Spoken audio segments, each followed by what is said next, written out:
আসসালামু আলাইকুম রহমতুল্লাহি তাআলা ওয়া বারাকাতুহু নাহমাদুহু ওয়া নুসাল্লি আলা রাসূলিহিল কারীম আম্মা বা'দ ফাআউযু বিল্লাহি মিনাশ শাইতানির রাজিম বিসমিল্লাহির রহমানির রহিম ওয়া ক্বালা an-নাবিয়্যু সাল্লাল্লাহু তাআলা আলাইহি ওয়া সাল্লাম আদ-দুআউ মুখুল ইবাদ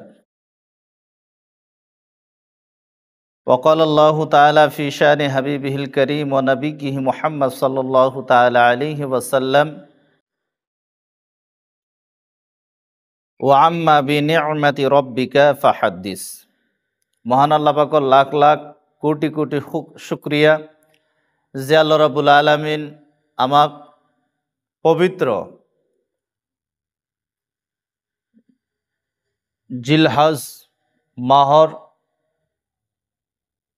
দ্বিতীয় রজনী আমার পরা যাই আছে আৰু আমাৰ বৰ্তমান হাজিসকলে হজ কৰিব গৈছে, যিসকলে আমি যাব পৰা নাই, আল্লাহৰ ওচৰত দোয়া আল্লাহ পাক রব্বুল আলামিন যাতে আমাকো এদিন মদিনার মুসাফির বানায়, আমি কওঁ আমিন। লগতে আমার মূল পয়েন্ট হল কোরবানি। কোরবানির মিনিং আমি বর্তমান যুগৰ কোৰবানি হল এনেকুৱা যে মছলা মাছাইলৰ লগত কোনো ধৰণৰ সম্পৰ্ক নাথাকে। মানে টকা আছেই 2 লাখ 1.5 লাখ 4 লাখ 5 লাখ, গরু এটা আনিছে, ঘৰৰ পৰিয়ালটো মাৰি 4-5 দিন মানে 1 বছৰৰ মাংস অহা বছৰ কোৰবানি লৈ শুকাই থৈ দিয়ে, লাহে লাহে খাই থাকিব, এনেকুৱা টাইপৰ কোৰবানি হয় নহয়। আৰু এটা কথা আপোনালোকক জনাব পাই মই নিত আনন্দিত হ'ম যে বহুত মানুহে আমাক সুধি থাকে যে জনাব কোরবানি বাবার নামত কোরবানি কৰিব লাগে, মাৰ নামত কোৰবানি কৰিব লাগে, আৰ বহুত ধৰণৰ কথা আহি যায়। এতিয়া মই এটা কথা আপোনালোকক কেমানখিনি বুজাব পাৰিম নাজনিম, হলেও মই আপ্ৰাণ চেষ্টা কৰিম যাতে কথাষাৰ আপোনালোকে বুজি পাব, বুজাবলৈ চেষ্টা কৰিম ইনশাআল্লাহ তাআলা, আল্লাহ যদি ক্ষমতা দিয়ে। প্যারে হাজিরিন, আল্লাহ রাব্বুল আলামিন ইব্রাহিম ও খলিলুল্লাহ সপোনত কৈছিলে, ইব্রাহিম তুমি তোমার অতি প্রিয়তমা বস্তু মোর নামত কোরবানি করা। তো এইটো বহুত লং হিষ্টৰী, লম্বা হিষ্টৰী, মই ইফালে নাযাওঁ, মূল পইণ্টটো আপোনাক বুজাব চেষ্টা কৰিম মই। যেনে ইব্ৰাহিম আলাইহিস সালামক সপোনত ৰব্বে কায়নাত ক'লে, মোক তোমাৰ অতি প্ৰিয়তমা বস্তুটো মোৰ নামত কোৰবানি কৰি দিয়া, কোৰবানি কৰা। এতিয়া আল্লাহ ৰাব্বুল আলামিন ইব্ৰাহিম ও খলিলুল্লাহ সেইটো কোৱা নাছিলে, হে ইব্রাহিম তুমি তোমার বাবার নামত সেই বস্তুটো কোরবানি করা, তোমার মার নামত কোরবানি করা, তোমার বংশর নামত কোরবানি করা। আল্লাহ কিন্তু এইখার কথা কোৱা নাই। আল্লাহ সাইয়েদনা ইব্রাহিম ও খলিলুল্লাহ কইছে, হে ইব্রাহিম তুমি তোমার অতি প্রিয়তমা বস্তুটো মোর নামত কোরবানি করা।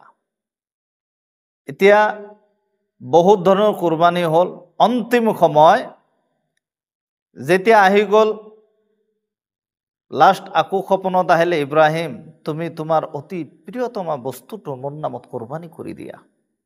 লাস্ট ফাইসলা কলে, ইব্ৰাহিম আলাইহিস সালাম ভাবিলে মই দুম্বা দিলো, উট দিলো, বিভিন্ন ধৰণৰ কোৰবানি হল, তাকো যদি এই সপোনটো মোৰ শেষ হোৱা নাই, নিশ্চয় সপোনত কিবা আছে।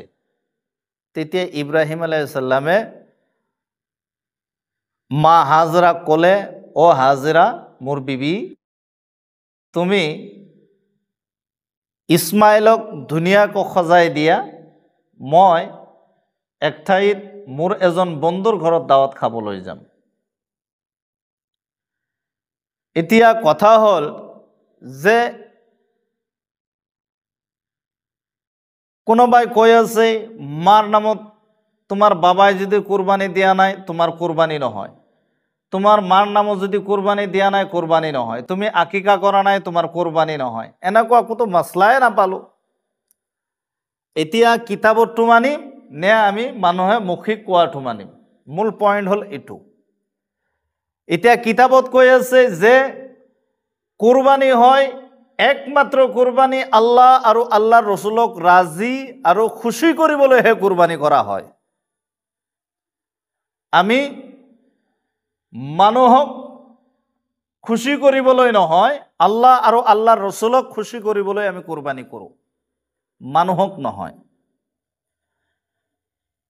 এতিয়া কোৰবানি কৰোঁতে হাদিসত আছে যে কোরবানির যি জানুয়ারে হব, দুম্বায়ে হোক, গরুয়ে হোক, উটে হোক, মোহে হোক, আল্লাহ রসুলে কৈছে যে তোমালোকে সেই জানুয়াৰৰ কোৰবানি কৰা যিটো জানুয়াৰৰ লোমৰ সংখ্যা বেছি, লোমৰ সংখ্যাটো বেছি, আৰু সেই কোৰবানিৰ জানুয়াৰৰ যিমান লোম থাকে এই লোমৰ বিনিময়ত সেই ব্যক্তিৰ, যিজন ব্যক্তিয়ে কোৰবানি কৰিব সেই ব্যক্তিৰ আদিগুৰু মাতা পিতা যিসকল কবৰত আছে সেইসকলৰ আল্লাহ ৰাব্বুল আলামিন সগীৰা গুনাহবিলাক মাফ কৰি দিয়ে। কওঁ সুবহানাল্লাহি ওয়া বিহামদি। প্যাৰে হাজৰিন, এতিয়া আমি এই কথাকাৰ একদম স্পষ্টকৈ বুজি পালো যে কোৰবানি আল্লাহ আৰু আল্লাহ ৰসুলক ৰাজি আৰু খুশি কৰিবলৈহে আমি কোৰবানি কৰোঁ। আমি মানুহক দেখাই কোৰবানি নকৰোঁ, আমি আল্লাহ আল্লাহ ৰসুলক খুশি কৰিবলৈ কোৰবানি কৰোঁ। এতিয়া যদি ইব্ৰাহিম আলাইহিস সালামে আল্লাহ খুশি কৰিবলৈ নিজৰ সন্তানক কোৰবানি কৰিবলৈ গৈছিল, কিন্তু আল্লাহ ৰাব্বুল আলামিন ইসমাইলক লৈ যাওঁতেই আল্লাহ ৰাব্বুল আলামিন খুশি আৰু ৰাজি হৈ গৈছে। আৰু ইব্ৰাহিম আলাইহিস সালাম যেতিয়া ইসমাইল আলাইহিস সালামৰ ছুৰী চলায় সেই সময় জিব্ৰাইল আলাইহিস সালাম জান্নাতৰ পৰা দুম্বা আনি কিনে ইসমাইলক সাইড কৰি এই ইসমাইলৰ ঠাইত দুম্বা খুৱাই দিছিল। দুম্বা কোৰবানি হৈ গৈছে, ইসমাইলৰ কোৰবানি আল্লাহৰ দৰবাৰত কবুল হৈ গৈছে। কওক সুবহানাল্লাহ। তো আমি কোৰবানি কৰিব লাগে আল্লাহ ৰসুলক খুশি কৰিবলৈ, মানুহক খুশি কৰিবলৈ নহয়। আৰু এটা কথা চাব, আজি কাষৰ মানুহে সুধিব এই তুমি গৰু কিমানত আনিছিব? 50,000। ৰ মই 60,000ত আনিম, মই 70, মই 80, মই 90, এনেকুৱা ডিমান্ডেড কোৰবানি আল্লাহৰ দৰবাৰত কবুল নহয়। আপোনাৰ 1 লাখ, 2 লাখ, 10 টকা, 5 টকা, 15 টকাৰ ডিমান্ড নাই। আপুনি জানুৱাৰটো এনেকুৱা ধুনীয়া জানুৱাৰ আনক যাতে জানুৱাৰটোক দেখা পালে আপোনাৰ সন্তানৰ কথা মনত পৰি যায়, আৰু যদি আপোনাৰ সন্তানতকৈ বেছি মৰম সেই জানুৱাৰটোক কৰিব পাৰে, আল্লাহৰ ইজ্জতৰ কসম সেই কোৰবানি আল্লাহৰ দৰবাৰত কবুল হৈ যাব। সুবহানাল্লাহি ওয়া বিহামদি। তো প্যাৰে মুসলমান, এটো কোৰবানিৰ সময়, আমি যাতে কোৰবানি ধুনীয়াকৈ কোৰবানি কৰিব পাৰোঁ, আল্লাহ যাতে আমি যিসকল কোৰবানিৰ জানুৱাৰ কিনিছোঁ আৰু যিসকল আমি কোৰবানিৰ জানুৱাৰ কিনিম সকলোৰ কোৰবানি যাতে আল্লাহ ৰাব্বুল আলামিন কবুল কৰে, আমি দোয়া কৰোঁ আল্লাহ যাতে কবুল কৰে। আৰু এই কোৰবানিৰ জৰিয়া কৰি, এই কোৰবানিৰ ওসিলাই আল্লাহ ৰাব্বুল আলামিন আমালোকৰ সকলোৰে আদিগুৰু মাতা পিতা যিসকল কবৰত আছে সকলোৰে আল্লাহ কবৰ শান্তিৰ কবৰ বনাই দিয়ে। লগতে সকলো মাইয়াতসকলক, আওরত মরদসকলক যাতে আল্লাহ রাব্বুল আলামিন দয়া রসুল সাল্লাল্লাহু আলাইহি ওয়াসাল্লামের শাফাত নসিব করে। আমিন। ওয়া আখিরি দাওয়ানা আলহামদুলিল্লাহি রাব্বিল আলামিন।